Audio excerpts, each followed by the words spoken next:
बिस्मिल्लाहिर्रहमानिर्रहीम। अस्सलाम वालेकुम viewers, welcome to my channel cooking with Sonia. और आज हम बनाएंगे बहुत ही मज़ेदार से जूसी से सीख कबाब, वो भी बिल्कुल होममेड और बहुत ही मज़े के बनेंगे, रेस्टोरेंट जैसे बनेंगे और खाने में बहुत ही टेस्टी होंगे और बनाना बहुत ही आसान है।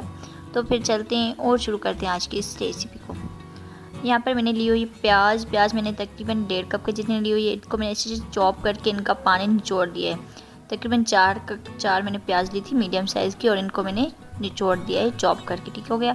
1 किलो मैंने लिया हुआ है बीफ का कीमा मैंने अच्छे से 2 बार करवाया था मशीन में। ये मैं इसमें ऐड कर दूँगी। इसमें थोड़ी सी मैंने चर्बी भी ऐड करवाई थी, तकरीबन 1 कप की जितनी, सॉरी हाफ पाव की जितनी। ठीक हो गया।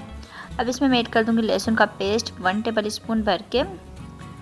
अदरक हम इसमें ऐड कर देंगे 1 टेबल स्पून। और अब इसमें मैं ऐड कर दूँगी हरी मिर्च। मैंने ली हुई है तीखी वाली हरी मिर्च ली हुई थी, तकरीबन 1.5 चम्मच के जितनी हुई है। तकरीबन 4 से 5 मैंने ली थी बड़ी वाली। ठीक हो गया। तीखी वाली मैंने मिर्च ली हुई है।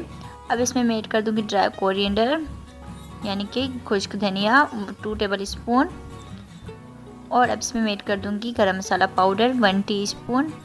मसाले आप अपने टेस्ट के हिसाब से भी ऐड कर सकते हैं। 1 टीस्पून इसमें मैं ऐड कर दूँगी जीरे का मैंने अच्छे से पाउडर कर दिया, इसको मैंने भून लिया था पहले। अब इसमें मैं ऐड कर दूँगी लाल मिर्च पाउडर 1 टीस्पून।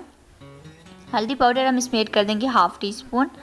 और मोटी कोटी लाल मिर्च इसमें मैं ऐड कर दूँगी हाफ़ टी स्पून। और अब इसमें मैं ऐड कर दूँगी नमक 1 टेबल स्पून। नमक आप अपने टेस्ट के हिसाब से ऐड कर सकते हैं जितना आपको पसंद है। और अब इसमें इसको मैं अच्छे से मिक्स करूँगी पहले चम्मच की मदद से। उसके बाद मैंने इसको हाथ से अच्छे से मिक्स करना है तब तक जब तक कि अच्छे से मिक्स नहीं हो जाता। तकरीबन 15 मिनट लगे थे, मैंने इसको अच्छे से मिक्स कर दिया। अच्छे से इसको मैंने हथेली की मदद से इसको मिक्स किया था। और अब इस तरह से मैंने इसका बॉल बना देना है। पहले इस तरह से हमें इसका बॉल बनाना है और फिर इसको मैंने इस तरह से सीख पे लगा देना है, यहाँ पर ये देखिए। और इस तरह से लंबा करते जाना है। ये देखिए बहुत ही आसान है, बहुत ही मज़े की बनती है और ये गिरती भी नहीं है सीख से। इसी तरह से मैंने इसको ये देखिए बना दिया। इससे ज़्यादा आपने इसको मोटा नहीं करना वरना ये अंदर से कच्ची हो सकती है। अब हम इनको पकाने की तरफ चलते हैं। तो यहाँ पर मैं इनको पका रही हूँ इस तरह से। और इनको पकाना तकरीबन 20 मिनट लगते हैं इनको पकने में। जब ये आधी पक जाए तो हमने इसके ऊपर लगा देना ऑयल या घी, इस तरह से लगा देंगे।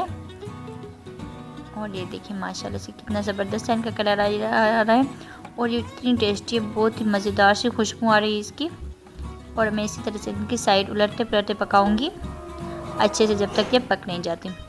तो यहाँ पर ये देखिए बहुत ही मज़ेदार से हमारी सीखें बनकर रेडी हुई है। सीख कबाब बनके हमारा रेडी हुआ है। इनको हम निकाल देंगे। ये देखिए माशाल्लाह से, ये देखिए कितना ज़बरदस्त सा बना है। एक और मैं आपको निकाल के दिखाती हूँ। ये बहुत ही आसानी से देखिए निकल रही है और बहुत ही टेस्टी बनी थी। मैं इनको तोड़ करके भी आपको दिखाती हूँ कि ये बनी कैसी, अंदर तक पकी हुई है और बहुत ही जूसी सी बनी थी। ये देखें कितनी मज़ेदार से बनकर रेडी हुई है।